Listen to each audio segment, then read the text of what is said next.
Tetapi kalau dalam ditanya ke saya soal keselamatan itu Bang, ya otoritasnya Sang Pencipta. Saya Iya. jawab apakah selamat atau tidak. Itu Merliati, kalau ngomong itu yang pas-pas aja, nggak usah menyeh-menyeh kesana ke situ.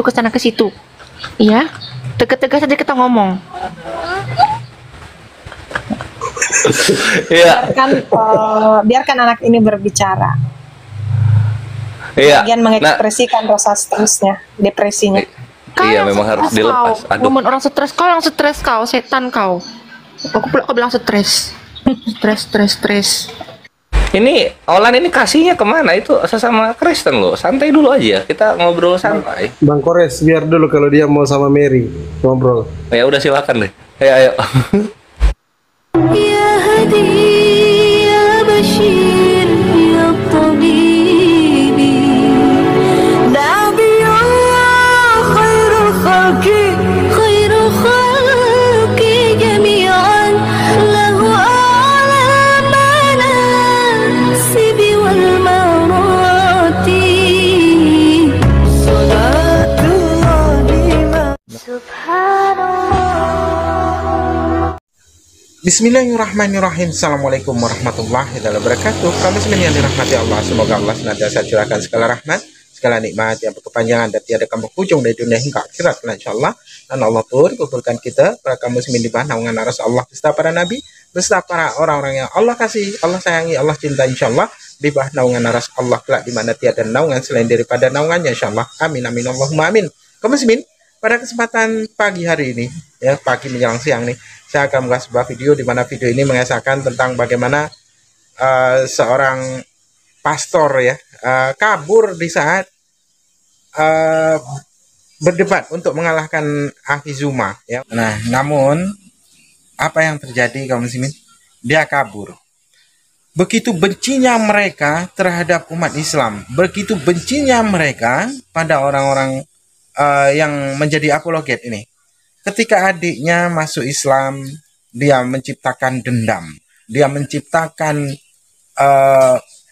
permusuhan, yang dimana mereka orang-orang Kristen, ya, pastor-pastornya, pendeta-pendetanya dianggap mampu untuk mengalahkan umat Islam, dan itu tidak pernah ada sejarahnya umat Islam berdebat dengan orang-orang kafir itu dapat dikalahkan. Itu belum pernah ada sejarahnya. Karena apa? Ketika orang-orang Kristen ataupun para petinggi-petinggi Kristen, para pendeta dan pastor, bahkan uskup sekalipun, kalau dia ya orang yang mengerti isi kitab dan tahu apa yang tertulis di dalam kitab mereka, ketika mereka berdebat dengan umat muslim, sudah barang tentu dia pasti akan masuk Islam, dan itu sudah menjadi bukti nyata dari zaman dahulu hingga detik ini ya. Jadi jemaat-jemaatnya ini menganggap bahwasanya pastor-pastor mereka, pendeta-pendeta mereka, gembala-gembala mereka mampu untuk mengalahkan umat Islam. Itu hanya mimpi ya. Kalau kita menanyakan perihal satu soalan saja pada orang Kristen, kita tanyakan kepada 10 orang, maka akan mendapatkan 11 jawaban yang berbeda-beda. Dan itu menjadi bukti nyata bahwasanya apa yang tertulis di dalam kitab mereka dan apa yang menjadi keimanan mereka itu bukanlah berasal dari Tuhan dan yang diajarkan oleh para nabi, melainkan dari hawa nafsu mereka sendiri oleh karena kesombongannya dalam kekafirannya. Baik kaum muslimin, demikian videonya. Yang dibahas-bahas begini, pastor. Yesus kita diceritain sesuai di alam Bible, pastor. Berapa bapak mau? Oh iya, nggak apa-apa, transfer aja dulu, nanti selesai debat baru lebihnya. Sampai setega itu. Jangan digituin lah jemaatnya. Ya, jangan kebiasaan di gereja dibawa-bawa ke sini. Kasihan si Olan itu. Dia seorang gadis, masih muda, cantik, baik, pemurah. Tutur katanya sadis, keras, kencang, tegas, mematikan, dan membuat orang tertawa. Dia rela mengeluarkan harta demi supaya akidahnya, agamanya itu dibela. Oleh siapa? Oleh pastor yang punya kemudian background, basic pendidikan. Masa seorang suma membuat Pak Pastor kencing di celana lagi? Ayolah Pak Pastor, masuk ke sini Pak Pastor. Kalau memang Pak Pastor itu tidak mau berdiskusi dengan Bang Suma, tidak usah berdiskusi. Pak Pastor bertanya aja. Silakan Anda Pak Pastor bertanya tentang Al-Quran. 10 pertanyaan, saya 1 aja pertanyaan. Anda selesaikan pertanyaan Anda 10, saya bertanya terakhir nanti. Pertanyaan ke-11 dari saya. 1 aja. Silakan Pak Pastor ke sini. Jangan mengecewakan jemaat. Ya, jangan mengecewakan jemaat. Karena bisa jadi bumerang bagi Anda mengecewakan jemaat. Karena jemaat mengharapkan Anda hadir di sini. Sudah dibayar pun. Masa anak-anak dewa begitu, anak-anak Tuhan? Lagian kenapa harus takut ke Bang Suma? Bang Suma Tuhannya cuma 1, Pak Pastor Tuhannya 3. Masa kalah? Ayolah Pak Pastor. Ayo. Kasihan saudara Olan ini. Udah dari tadi dia kasakusuk kemudian cari pastor dan Anda mengiyakan. Udah ditransfer sekarang Anda blokir. Apa nggak malu itu? Mempermalukan Kristen seluruh Indonesia itu namanya Pak. Pak Pastor. Atau minimal kembalikan uangnya deh. Waduh, Bang Zuma kena. Gak sopan TikTok main betot aja. Kena report ya? Itu serius itu sama Olannya udah di ini apa? Iya serius. Udah diongkosin terus diblokir. Serius, sudah serius. Terus diblokir dia, Olannya diblokir gitu. Iya, betul sekali. Olan akhir kasihan. Pastornya yang kabur, ngapain saya yang ditombak? Pastor kalian tuh yang kabur, kenapa saya yang ditombak? Aneh kalian ini. Ini kejadian, jadi untuk Dinda siapa adik siapa namanya? Noah, ya. Olan. Ya, Olan. Ya, Yolanda. Tengoklah. Lihatlah itu. Mereka cuman hebat di gereja. Mereka hanya hebat di panggung, di mimbar gereja. Mereka hanya berkuar-kuar hebat di depan kalian. Tapi di perbandingan agama, mereka nggak ada. Nggak ada, karena ilmunya memang untuk jemaat aja. Tidak bisa ilmu mereka itu untuk agama di luar, untuk disandingkan, nggak bisa. Karena ya memang khusus untuk jemaat saja, untuk digodok, didoktrin, didogma. Tapi kalau untuk keluar, ya inilah yang terjadi. Adik diblokir, kan kasihan. Berapa sudah duit yang ini, yang ditransfer ke pastornya? Biar saya nanti ganti. Siapkan dan nanti belakang layar saja.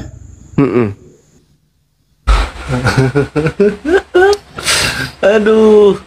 Nggak apa-apa. Jadi nggak perlu sampai dulu. Dialog ya. Tanyain aja dulu ke Olan berapa gitu, biar kebongkar di sini, biar dibuka di sini Bang Pandi. Uangnya berapa gitu yang udah ditransfer, biar semua juga tahu nilainya gitu. Nggak banyak kan dah. Tapi nggak usah kayaknya di ini. Yang penting sudah DP sudah.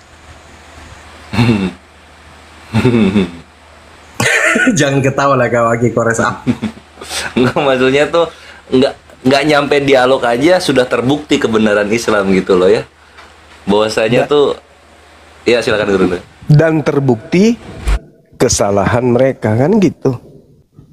Ya kan seorang pastor orang suci kan, hamba-hamba Tuhan katanya, anak-anak Tuhan malah ambil duitnya jemaat, blokir, lari, kabur, kampret.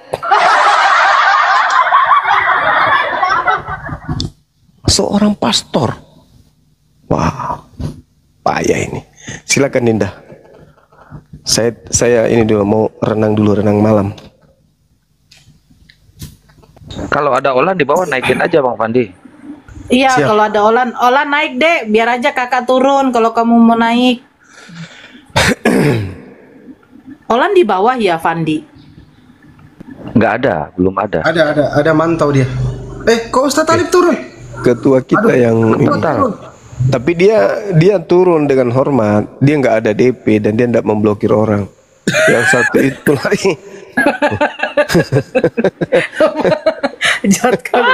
Tapi Ustadz Alif marah, Gurunda. Ustadz Alif itu marah. Dia udah beli kuota, pengen dengerin pendeta debat dengan Bang Juma, nggak jadi. Nyesel dia beli kuota banyak. Sampai aku di WA loh sama Ustadz Alif. Gimana pendetanya? Aduh, gimana ini?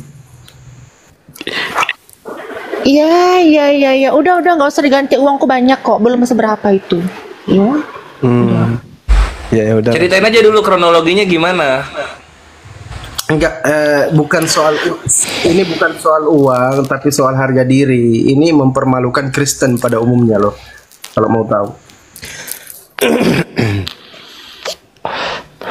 Olan, kakak ada mau sampaikan sesuatu, Dek? Boleh? Olan.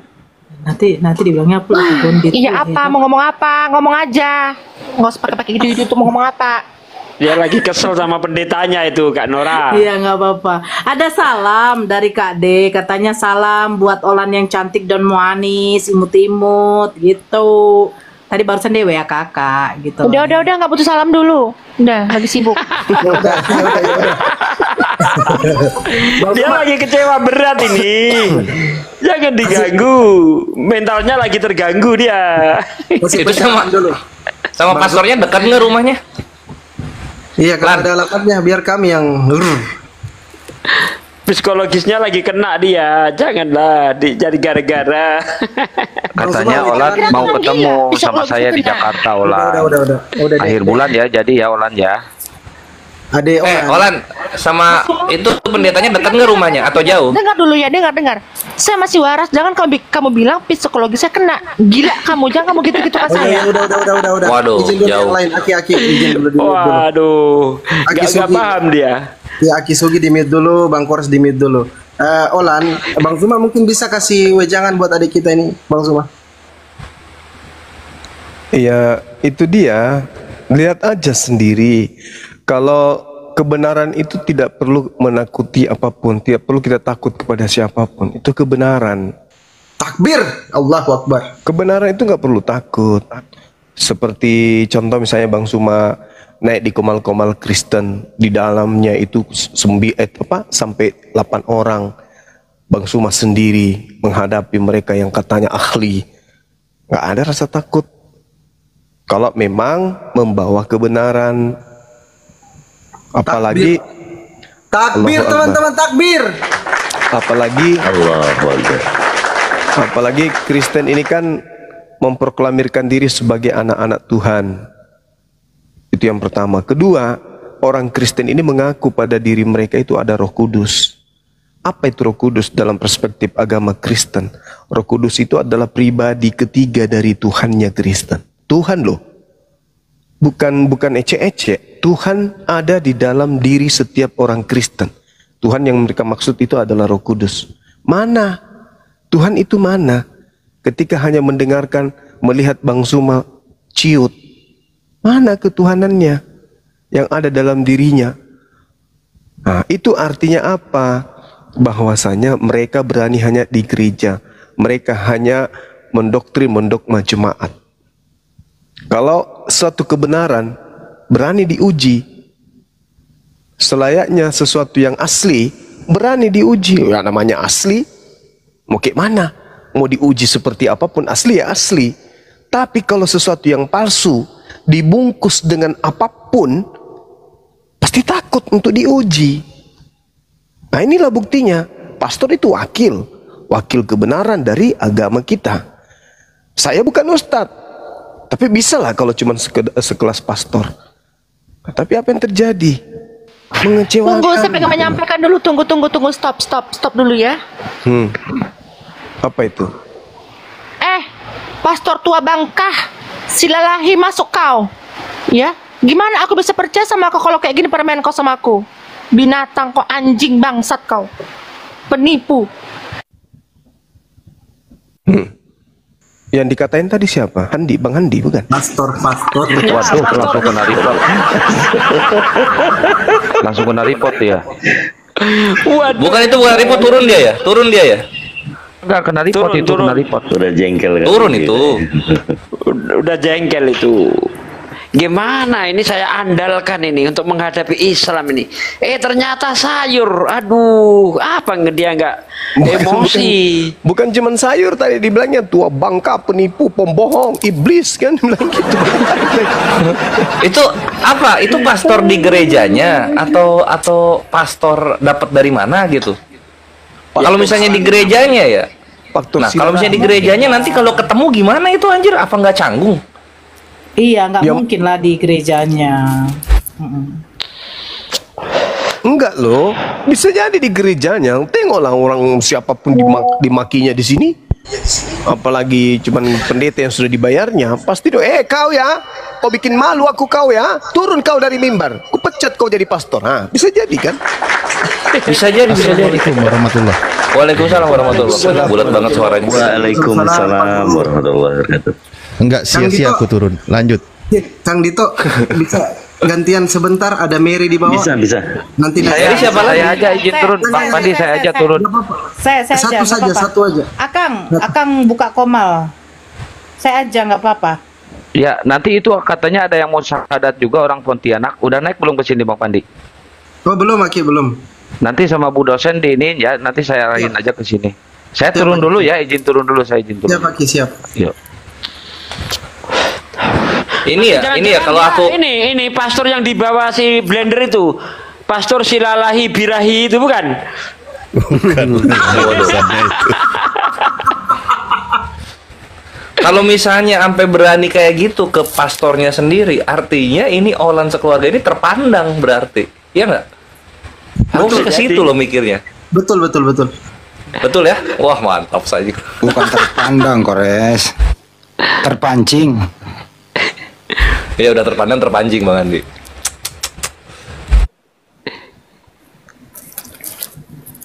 Kirain pastor Birahi Silalahi, bukan ya? Oke, Bu Mary, selamat malam. Udah siap Bu Mary? Udah siap? Siap. Ya, selamat malam Bang Pandi, rekan-rekan saudara Muslim. Iya, Ibu. Ya, malam Bu. Semangat malam. Ibu Mary Kristen ya? Iya, saya Nasrani. Oh, kalau nggak salah pernah kita dialog, udah ya, paham, ingat saya. Ya. Ya, ada yang mau disampaikan Ibu atau mau ditanyakan Bu? Silakan Ibu. Sempat melihat tadi itu kenapa Olan. Ya, gimana Bu? Olan ini udah bayar sama pastor itu untuk menghadapi Bang Juma. Ternyata belum apa-apa udah ngeper duluan. Emosi lah si Ulan itu Bu. Saya kira ya wajar lah. Dia itu kan sekarang ini dalam kekalutan si Olan ini. Ya. Jadi dia itu ingin melakukan pembelaan iman tapi dia tidak mempunyai kemampuan. Nah, dia berusaha mendatangkan orang yang dianggap mempunyai wawasan yang luas soal Kristen. Ternyata belum apa-apa udah mundur. Jadi kecewa berat lah intinya begitu Ibu. Yang saudaranya ada mualaf itu ya Pak? Iya si Yoga. Betul.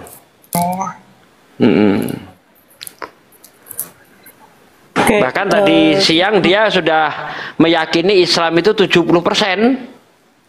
Nah, tinggal 30% lagi nih. Kalau tidak ada yang sedikit lagi Bang. Sedikit lagi.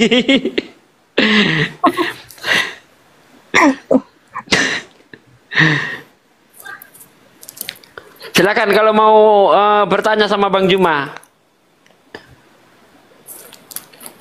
Ya, oke, makasih.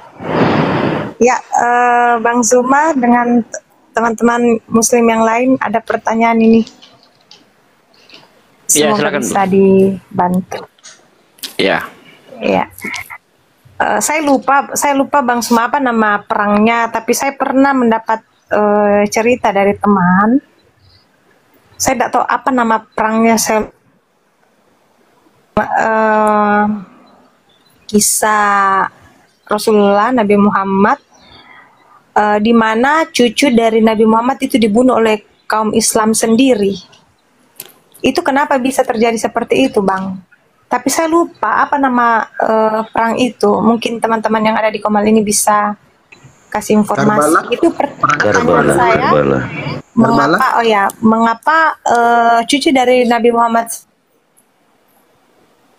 Muslim? Bukan orang lain, bukan bangsa Quraisy atau bangsa lain, tetapi dari saudara-saudara Muslim sendiri. Itu kayak mana penjelasannya itu, Bang?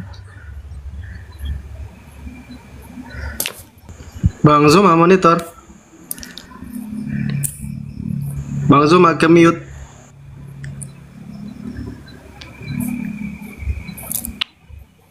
Paman, ke mute paman. Saya Casugi. lagi berenang. Ada Casugi. Oh iya lagi berenang tadi ternyata. Casugi. Ya. Jadi perang ini sebenarnya diawali dari terbunuhnya Utsman bin Affan. Nah, jadi diawali dari terbunuhnya Utsman bin Affan. Dari pihak yang berseberangan dengan siapa namanya Ali, ya, Ali bin Abi Thalib, itu dia meminta menyegerakan agar orang yang apa ini segera dieksekusi. Nah, kayak gitulah ya. Itu sebenarnya terjadi kesalahpahaman saja. Nah, saya pun lupa itu cerita itu ya. Nanti itu Pak D. Gimana?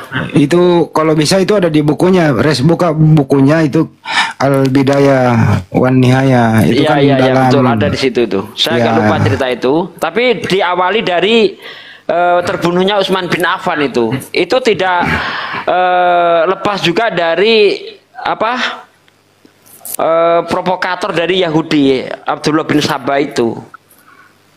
Ada orang-orang munafik yang mengompor-ngompori itu. Begitu sebenarnya itu.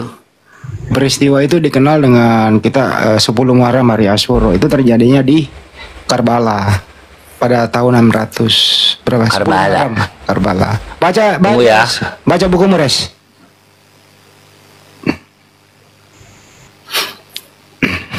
Jangan dibesarin saya, nggak enak, saya lagi nge-vape nih. Silakan Bang Gores.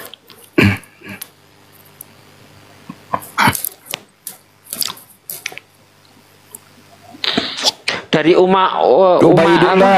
Ubaidullah bin Syihad itu atas nama Khalifah Yazid bin Muawiyah itu Pak De. Nah, Muawiyah itu ya betul. Muawiyah itu kan berseberangan dengan Ali. Nah, seperti itu. Jadi dikira oleh Muawiyah itu Ali ini membela. Padahal tidak. Ali itu lebih bersikap kehati-hatian.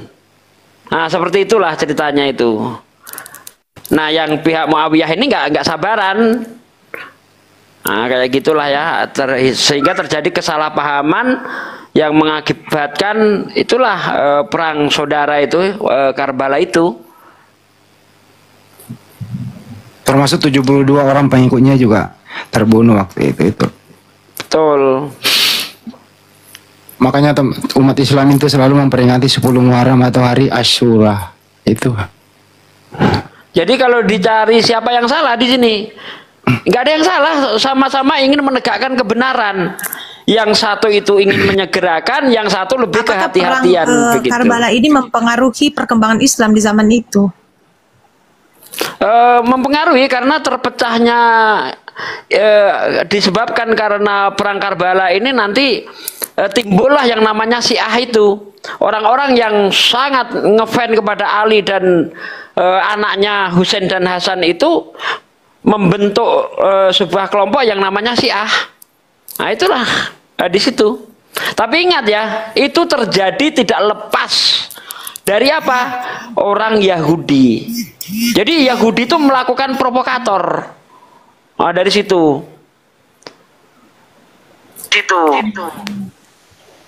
Jadi memang jadi masih ada sangkut pautnya dengan pengaruh orang-orang Yahudi ya, tidak murni dari memang kaum muslim sendiri yang bersengketa saat itu.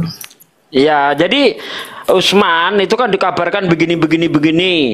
ya nanti yang di Mesir dikabarkan begini-begini. Nah itulah nanti terjadi apa itu namanya pembunuhan terhadap Utsman, terus itu berlanjut sampai nanti ke perang Karbala itu gitu.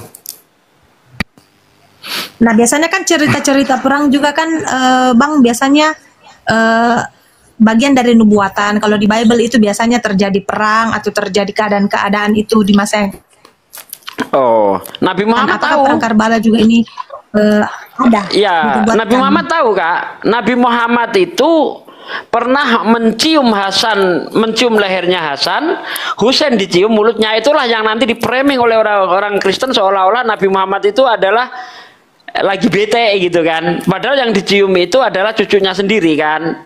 Nah, Fatimah itu ibunya itu melihat apa yang dilakukan Nabi, kenapa sampai seperti itu ya Rasulullah. Dikatakanlah bahwa ini nanti matinya diracun, ini matinya dipenggal. Terus Fatimah, apakah engkau nggak bisa memohon kepada Allah agar itu tidak terjadi? Bisa, tapi doa Nabi ya yang pasti dikabulkan Allah itu disimpan oleh Nabi untuk umatnya nanti di hari kebangkitan untuk menyelamatkan umatnya itu yang namanya syafaat itu gitu loh. Nabi tahu, makanya dicium mulutnya cucunya yang satu lagi dicium lehernya seperti itu. Nah ini ada Ustadz Talib yang lebih menguasai cerita ini. Ustadz Talib, tafadhol Ustadz. Ya Alif monitor. Ya, baik, sudah dijawab banyak oleh Pak Desugi ya, berkaitan dengan peristiwa dibunuhnya cucu dari Rasulullah SAW. Itu kan di masa kekhalifahan. Ya, memang ada masa-masa di mana juga dalam masa perkembangan ya syariat Islam itu kan, bagaimana perebutan kekuasaan dan sebagainya. Tadi juga sudah dibahas panjang lebar.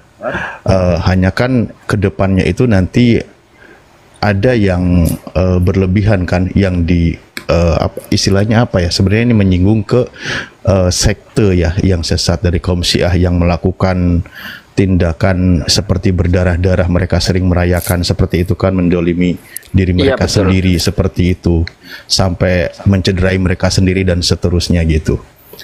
Tapi ya kami cukup mengucapkan dan membacakan ya, kami dari Ahlussunnah wal Jamaah itu Al-Fatihah untuk cucunya Rasulullah.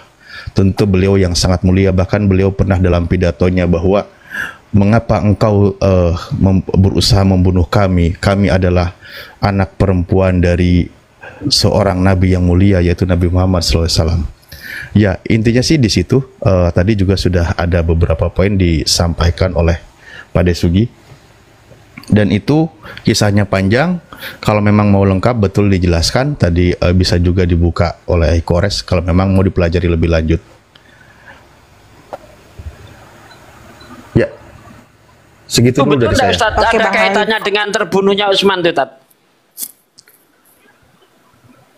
Diawali kan dari situ kan.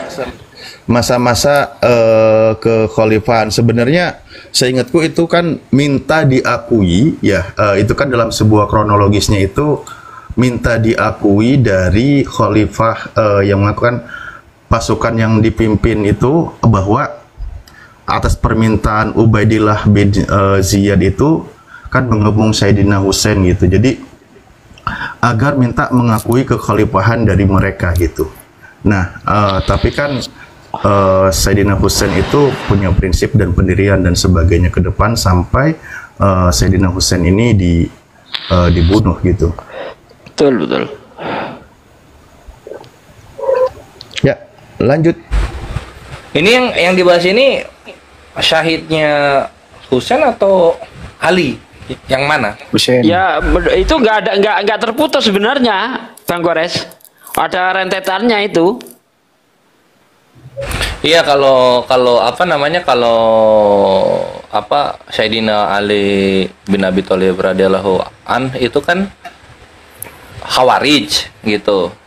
Kalau jadi nama kelompok yang membunuhnya itu Khawarij. Kalau Hasan Husain itu zaman-zaman pembelotan dari segolongan pasukannya Muawiyah gitu. Jadi beda. Itu yang ditanyain Mary itu yang mana? Yang Husain, Yang pembelokan itu. yang minum Yang hammer Husain. segala macam itu, Res. Oh, yang Husain bukan yang Ali berarti. Oh, ya, gua Husain salah bawa yang buku minum dong. hammer itu yang tidak sesuai prinsip-prinsip ajaran Rasulullah itu, Res. Iya, jadi kalau yang Husain itu ini singkatnya aja ya. Pasukannya Muawiyah itu ingin mulai merapat untuk ke daerah Irak gitu. Irak itu tempat tinggalnya Husain di sana. Kalau Hasan udah wafat duluan. Beliau itu diracun.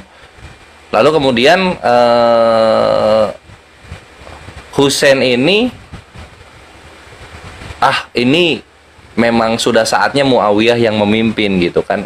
Karena umat pun banyak yang memilih Muawiyah gitu. Walaupun di kelompok yang Irak lebih memilih Husain sebagai penerus kekhalifahan dari Sayyidina Ali gitu. Akhirnya berangkatlah Husain untuk membaiat, Dia bergerak menuju Syam. Syam itu kalau mau tahu itu daerah Yordania, Palestina, Suriah, itu Syam tuh. Nah, ketika mendekat, ini sekelompok pasukan dari Muawiyah menyangka ini pasukan mau menyerang, mau bertempur gitu kan. Lalu kemudian buta huruf juga gitu si pemimpinnya ini gitu. Jadi disuruh, ada bahasa Arabnya itu, disuruh mengajak ke Muawiyah, malah dia ngebacanya itu bunuhlah dan berikan kepalanya ke Muawiyah gitu. Diperangilah di situ Husain itu. Tuh ya, Husain itu nggak bawa apa ya? Dia nggak bawa pasukan, dia bawa keluarga-keluarganya dan juga keponakan-keponakannya, nggak ada pasukan sama sekali gitu kan. Sampai akhirnya terjadilah peristiwa yang tragis itu dalam dunia Islam, yang dimana dipenggal lalu kemudian dihinakan sebagaimana macamnya itu. Dan Muawiyah serta anaknya pun bersedih untuk apa yang terjadi, kesalahpahaman yang terjadi di sana gitu. Cuma apa mau dikata, udah terjadi kan gitu. Terus perlu diketahui Muawiyah dan juga anaknya ini, aku lupa siapa nama anaknya, Ikrimah kalau nggak salah. Ikrimahnya sendiri itu dia perawi hadis gitu. Jadi memang pure kesalahpahaman dari orang yang jahil, orang yang bodoh. Gitu Mary secara singkatnya. Ini gue disuruh cukup. Mau lanjut kemana jadi? Ya lanjut ke berikutnya ya. Aman, thanks. Didengerin netizen itu. Ngapain didengerin? Gak ada gunanya juga didengerin. Lanjut. Sudah ada gunanya. Silakan lanjut. Ini sini kalian nih siapa ini? Islam Kristen nih? Saya pamit adalah Oten. turun dulu, kayaknya banyak yang minta ini dikosongkan ruangan satu. Oh, enggak. Jangan turun, jangan. Enggak. Bukan, tunggu dulu. Ini yang netizen di bawah ini mau apa? Mau dijawab pertanyaannya Mary atau mau bahas Olan ini? Ini mau yang mana? Gua agak bingung soalnya. Ini banyak saya lihat Udah dinonaktifkan aja komentarnya Bang Fandi. Netizen. Ya udah, ayo host silakan dipimpin, mau diarahkan kemana ini roomnya? Silakan Mbak Mary kalau mau bertanya lagi. Cukup Bang untuk sementara waktu. Saya lagi baca-baca sejarah perang Karbala tadi itu, jadi saya bertanya.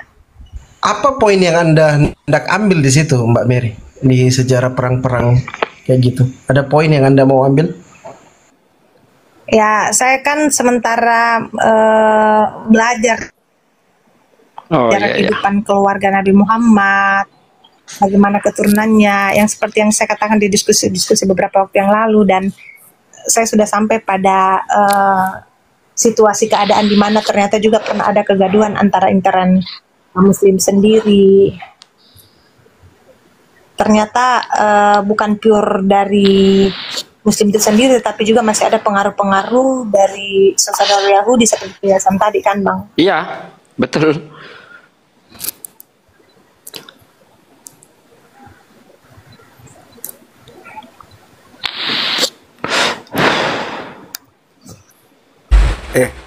Berku bilang sama kalian semua yang ada di sini di Komal ini ya. Apalagi kau? Oke. Kalau memang agama itu banyak salahnya, yang salah itu adalah manusianya. Kenapa kalian lebih hebat daripada manusia daripada Tuhan? Apa sih ini orang? Salahnya apa, Bang? Salahnya itu kalian itu selalu berdebat agama. Ini si jual beli nggak penting dia. Betul. Jualan Apa yang babi kau bicarakan lancar ini? belum nih? Dia penjual babi dia. Aduh, apa salahnya debat dengan agama, Bang? Agama Anda diperintahkan untuk menginjili segala makhluk. Nah, termasuk kami jadi sasaran, bukan? Nah, lalu di Komal ini apa arti kalian? Lalu di Komal ini apa arti kalian? Apa sih? Ya kan tidak salah Bang, untuk mengetahui bagaimana pemahaman agama saudara-saudara yang lain. Gini deh. Muslim, tetapi semua agama saya suka untuk mengetahui bagaimana cara bertuhan mereka. Mantap. Nah, kalau kita bertanya ke Sis Meriati, boleh nggak? Boleh. Mantap, silakan Bang satu Pandi, ganti aja lah Bang Pandi, orang mabuk ngapain dinaikin Bang Pandi? Nggak jelas. Coba carikan yang pinter Bang Pandi, udah. Itu Satsuki udah mau ditanya ini, Meriatinya udah mau ditanya. Iya, Ayo guys. silakan. Ayo Ustaz. Izin saya sapa dulu boleh. Erni ini Kristen atau Muslim? Disapa dulu mungkin ya supaya kita tahu. Mbak Erni. Panggilan terakhir untuk Mbak Erni. Mbak Erni Kristen atau Muslim? Oke, lanjut. Ya udah ya, aku tanya ya. Jadi gini, Sis Meriati, aku mau pakai analogi dulu. Bayangkan kalau misalnya di jalan raya ini ada pengendara motor dan mobil, mereka bertabrakan di persimpangan. Tabrakannya sangat keras sekali sampai para pengemudinya itu terpelanting ya. Tuing, jatuh dia, bruk jauh gitu kan, dan terkapar parah berdarah-darah gitu. Aki Sugi. Nah, lalu kemudian ini orang ini kan terluka nih, berdarah, keluar darah banyak, harus dibawa ke rumah sakit gitu supaya mendapatkan penanganan pertama yang cepat. Kalau ambulannya datang 4 hari kemudian, kira-kira 2 orang yang kecelakaan ini selamat nggak? Enggak lah. Nggak selamat ya. Nah sekarang lihat dari kondisinya ya. Kalau dilihat dari kondisinya Bang, nggak selamat. Tapi kan kita nggak tahu kemakuasaan Tuhan. Kalau dari segi manusia sih pasti nggak selamat udah kalau sudah begitu kasusnya. Mantap. Iya. Nah sekarang posisinya begini Sis Mary. Ini Adam, dia jatuh ke dalam dosa, lalu kemudian dia meninggal. Yesus sebagai penebus dosa datangnya 4.000 tahun kemudian. Nah, Adamnya selamat nggak tuh?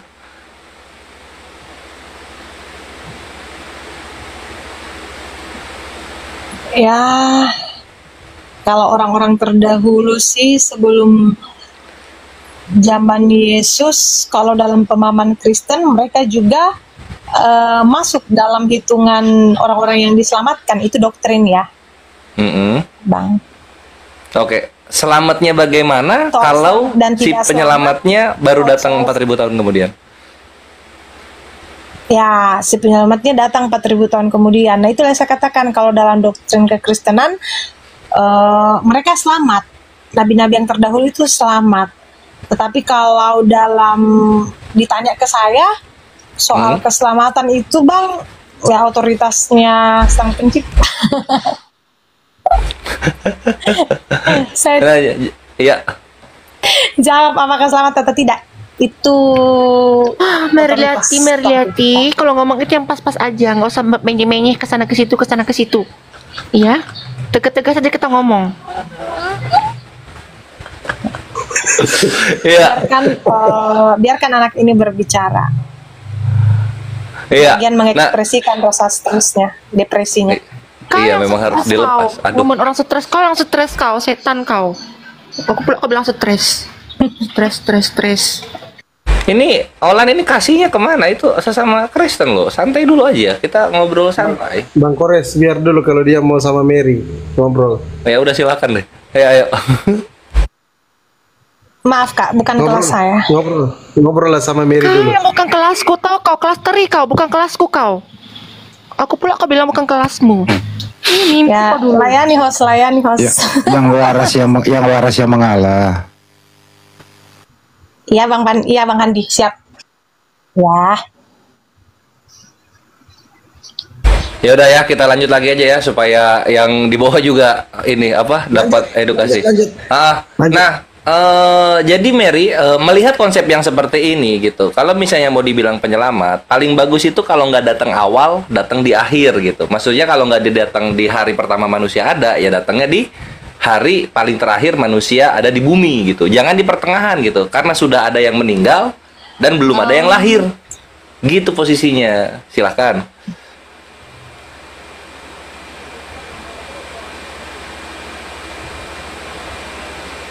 Idealnya seperti itu. Hanya dalam doktrin kekristenan itu kan mereka melihat yang terakhir itu di dalam pribadi Yesus. Makanya mereka tidak pernah menerima konsep keberadaan Rasulullah Nabi Muhammad seperti itu.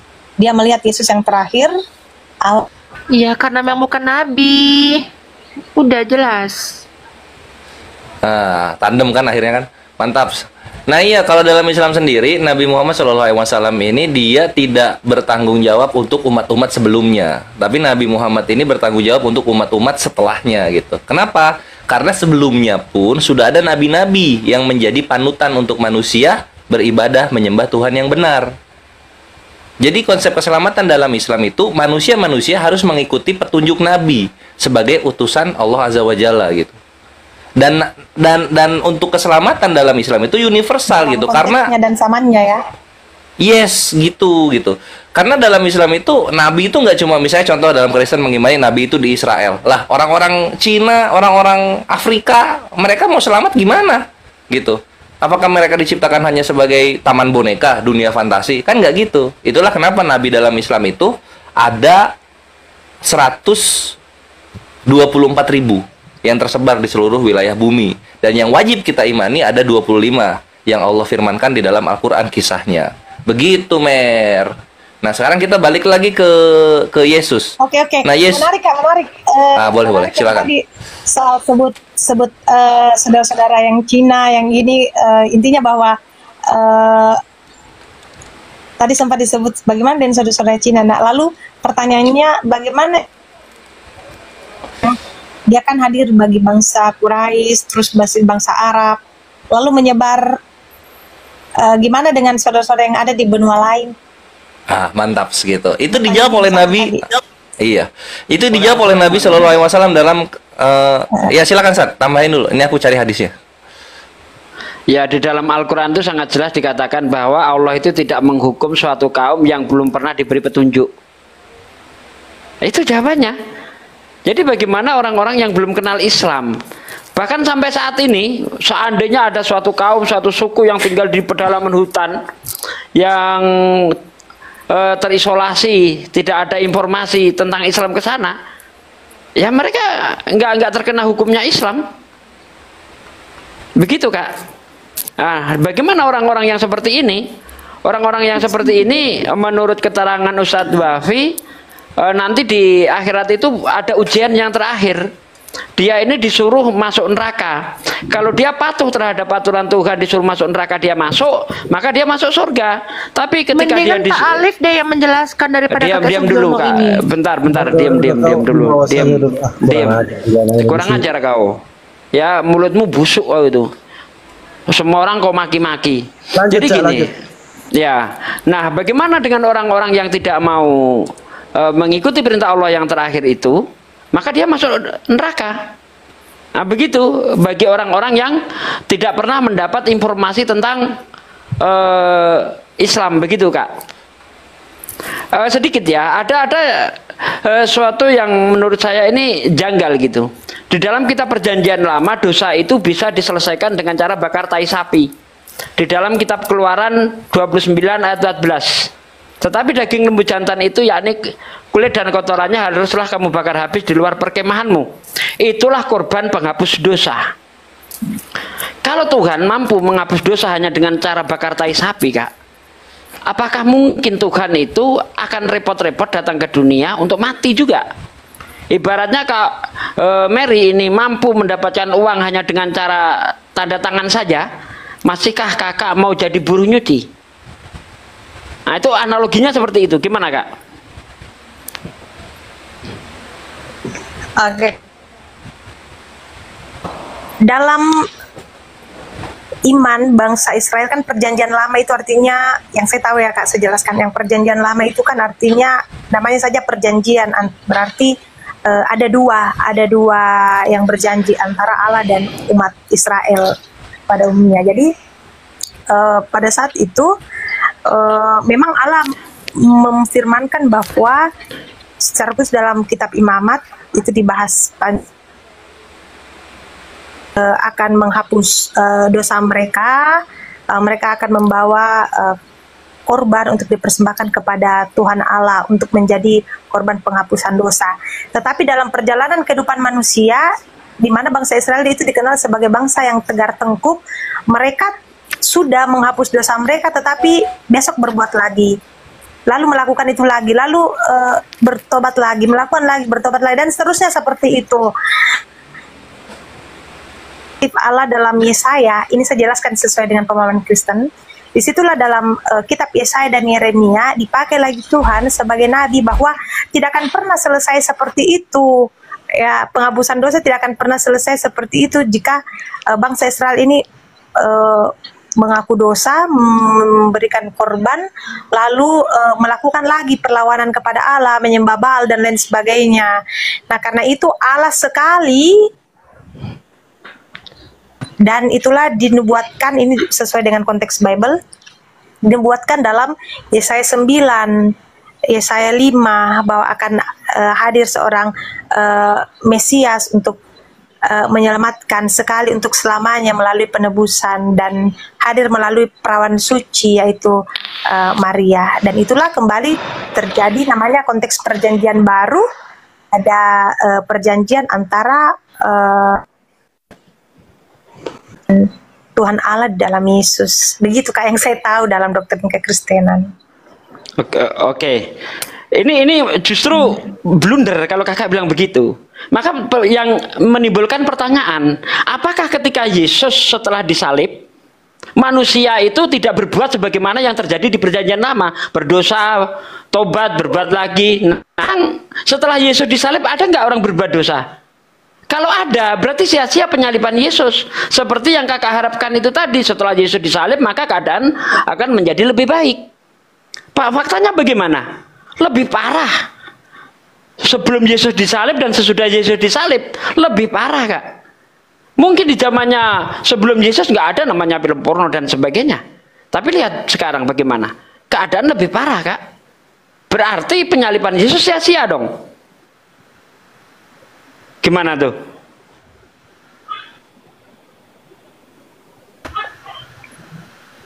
Iya Kak. Silakan Kak.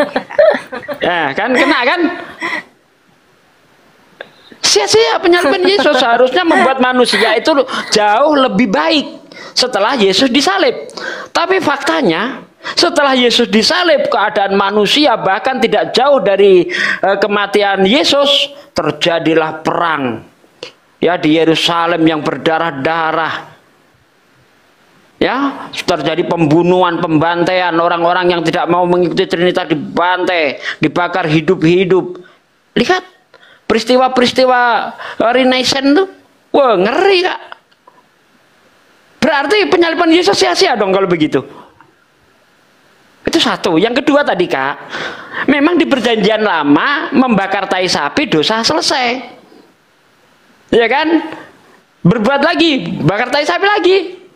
Nah, kalau ada cara yang sangat mudah untuk menyelesaikan dosa, untuk apa lagi Tuhan datang ke dunia juga menghapus dosa dan tidak berefek terhadap kehidupan ini.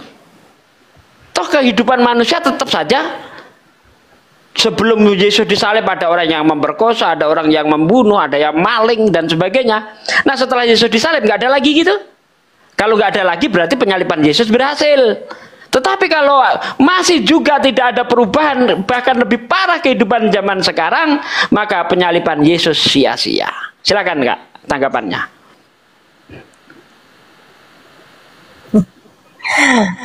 Oke Kak, jujur kalau saya masuk di komen-komen seperti ini, saya mau belajar tentang Muslim. Saya dapat terlalu banyak menjelaskan tentang kekristenan Kak, jujur, karena saya takut nanti saya salah. Ya nggak apa-apa. Jadi kita melakukan perbandingan gitu loh. Melakukan perbandingan mana yang lebih relevan, yang lebih masuk akal antara apa yang diajarkan Kristen dengan yang diajarkan Islam. Kalau di Islam dosa itu ditebus masing-masing. Setiap orang bertanggung jawab atas perbuatannya. Ini menurut saya logis. Ketika orang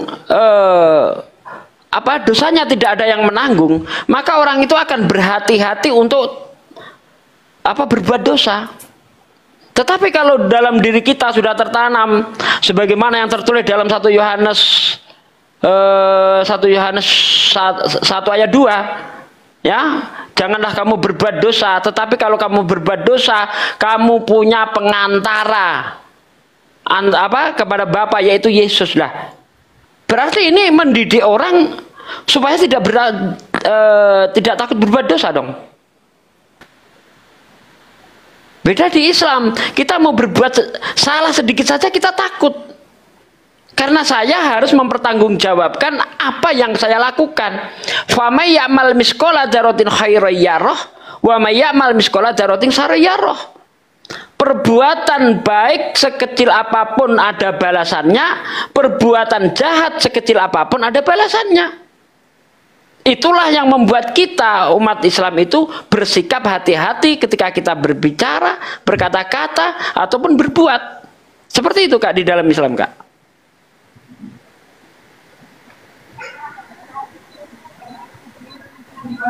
Silakan Kak.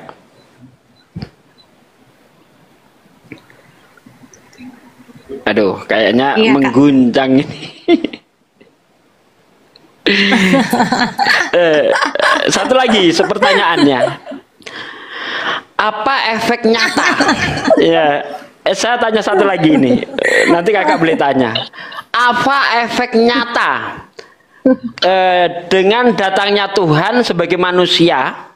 Ya, apa efek nyatanya bagi kehidupan manusia? Contoh nih, saya kasih contoh. Efek nyata ketika Tuhan mengutus Musa, efek nyatanya jelas. Bangsa Israel dibebaskan dari perbudakan di Mesir. Ketika Allah mengutus Nabi Muhammad, efek nyatanya jelas. Nabi Muhammad berhasil membebaskan bangsa Quraisy dari penyembahan berhala. Bahkan hampir mayoritas Arab itu Muslim. Ya, jadi dampak nyatanya itu ada. Sekarang dampak nyatanya Tuhan datang ke dunia apa?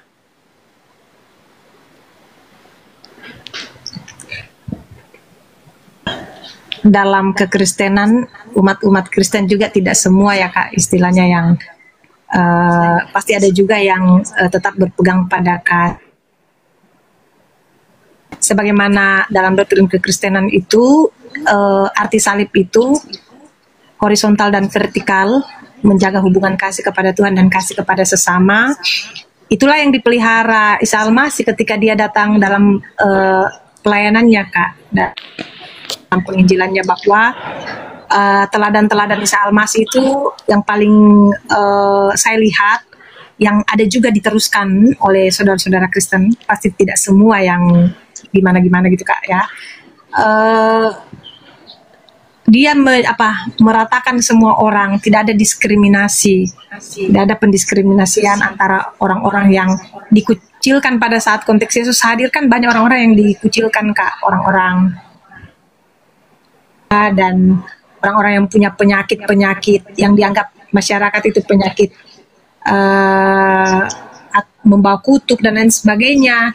Intinya di situ Yesus punya belas kasih yang luar biasa.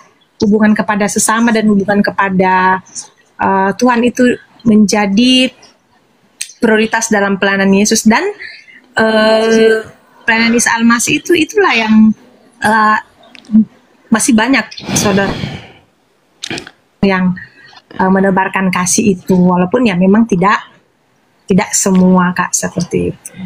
Kasih yang luar biasa yang Isa Al-Masih itu dampaknya Kak bagi saya yang saya lihat. Oke. Jadi kalau mengenai kasih itu kan Yesus sebelum disalib. Nah, yang dipermasalahkan di sini dampak nyata dari penyaliban Yesus itu loh. Itu yang saya maksud. Dia datang ke dunia. Kak, pertobatan yang betul-betul itu pertobatan yang sungguh, karena mereka dalam iman mereka bahwa Tuhan yang menjadi manusia sudah berkorban untuk mereka, karena itu keselamatan yang diberikan jangan dibuang sia-sia, tetapi mereka harus genggam dan pelihara itu, jangan sampai pengorbanan Tuhan itu berlalu begitu saja. Jadi bagi mereka yang sungguh-sungguh mempercayai Yesus sebagai Tuhan dan Juru Selamatnya, mereka hidup dalam pertobatan Kak, karena melihat bahwa keselamatan itu sudah mahal terbayar, seperti itu. Nah, ini aneh lagi. Katanya Yesus disalib ini untuk menebus dosa. Tapi masih juga ada pertobatan.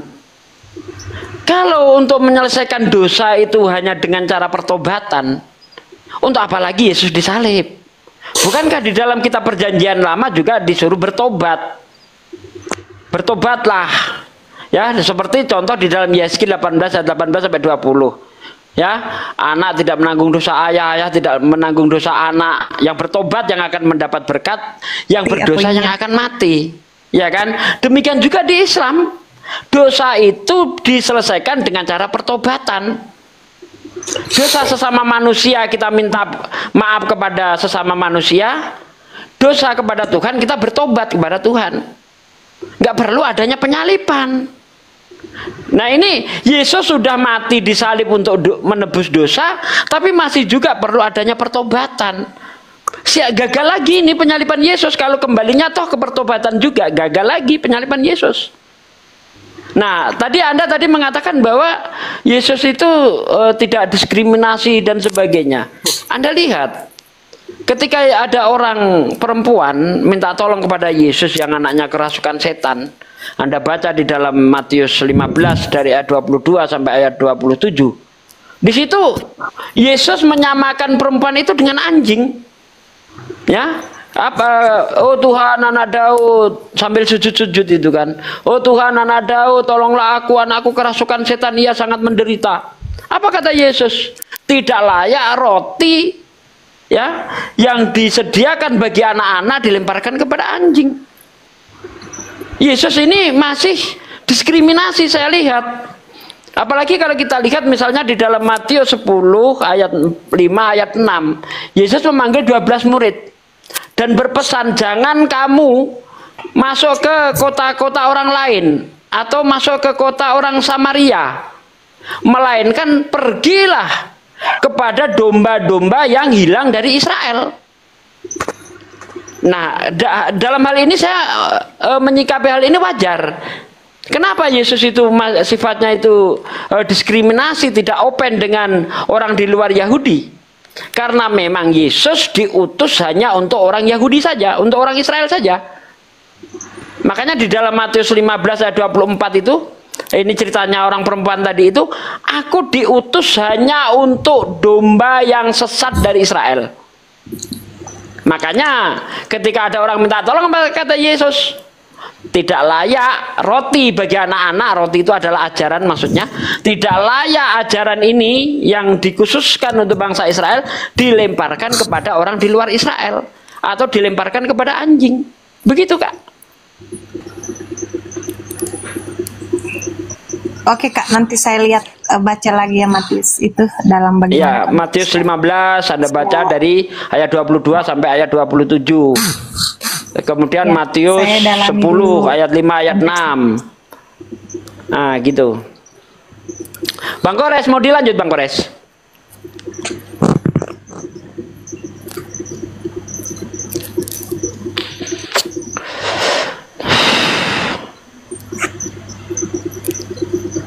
Bang Fandi, kasih saya moderator. Orang-orang yang nyuruh saya diem itu biar saya blokir semua. Kasih moderator saya.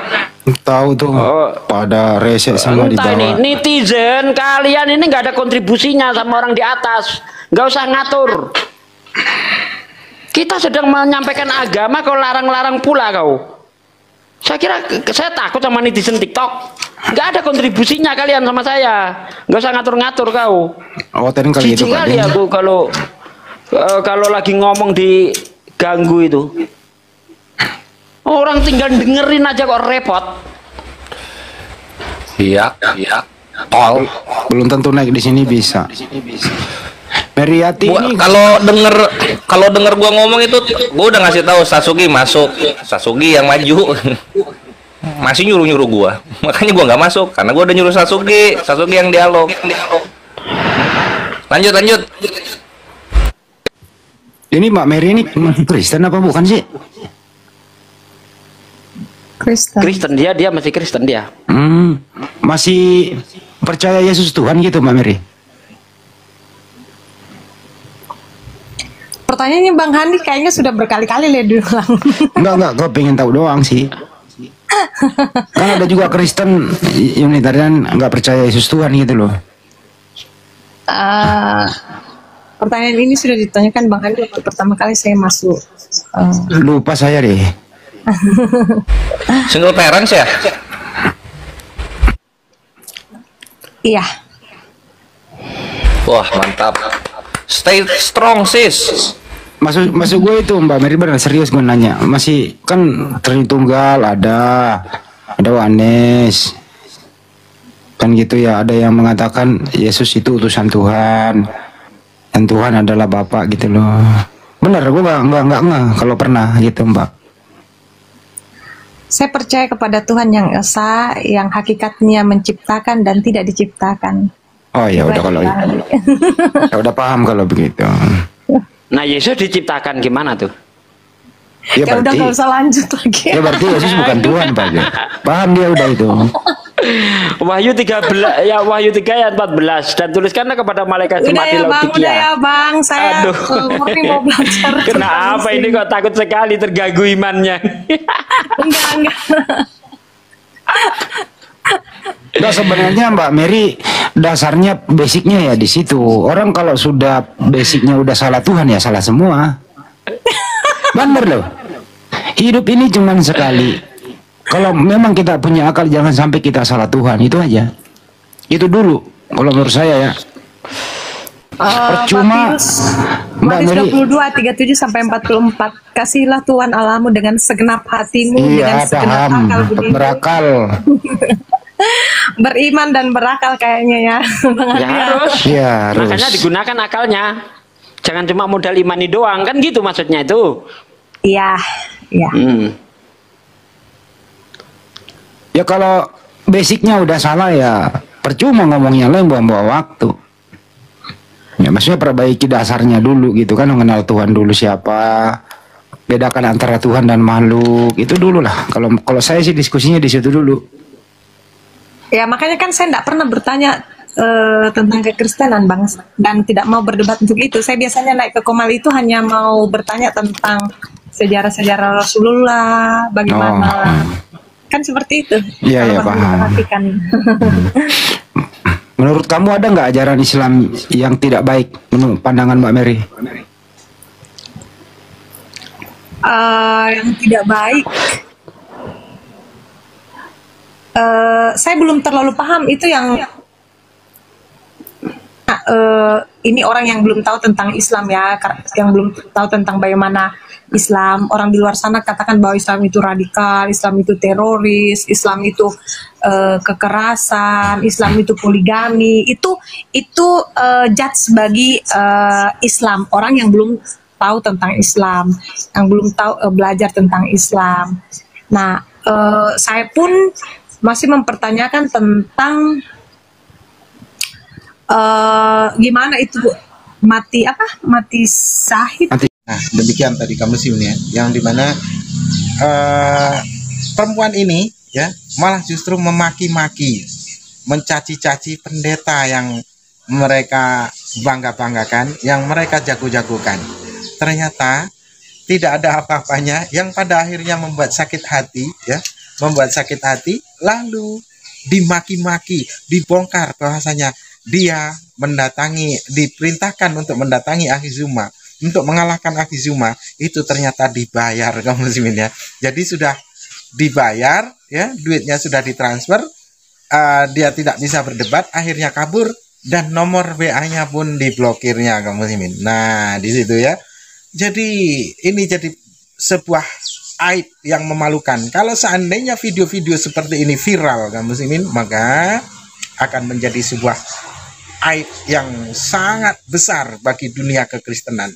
Maka dari itu, ketika orang-orang Kristen ikut berdebat, para petinggi-petingginya itu berdebat dan kalah, maka sudah barang tentu kekristenan akan lekas gulung tikar di Indonesia ini. Dan itu acap kali terjadi di luar negeri. Kalau di Indonesia para pendetanya berani berdebat dengan umat muslim, maka ketika mereka mengalami kekalahan sudah barang tentu gereja akan kosong, gitu ya. Itulah mengapa para pendeta mereka, gembala mereka, petinggi-petinggi kekristenan itu sendiri tidak ada yang pernah berani ikut berdebat. Karena apa?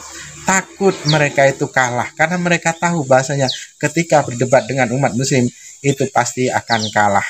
Nah, risiko kekalahan itu apabila mana itu terjadi, maka sudah barang tentu orang-orang Kristen ataupun domba-dombanya itu sudah barang tentu akan meninggalkan kekristenan dengan sukarela, oleh karena melihat para pendeta mereka ataupun gembala mereka kalah dalam berdebat. Ketika menyampaikan argumentasi, ketika tidak masuk di akal, maka Kristen-Kristen yang waras itu pasti akan kecewa bahwasanya ketika pendeta mereka tidak mampu menjawabnya dan tidak mampu menguraikannya secara logik. Baik, kaum muslimin, mungkin hanya itu saja yang dapat saya sampaikan dan saya di video ini. Wassalamualaikum warahmatullahi wabarakatuh. Ya Hadi, ya Bashir, ya Tabibi, Nabi Allah, khairul khalqi, khairul khalqi jami'an, lahu a'la manasibi wal marati, salatullahi ma subhan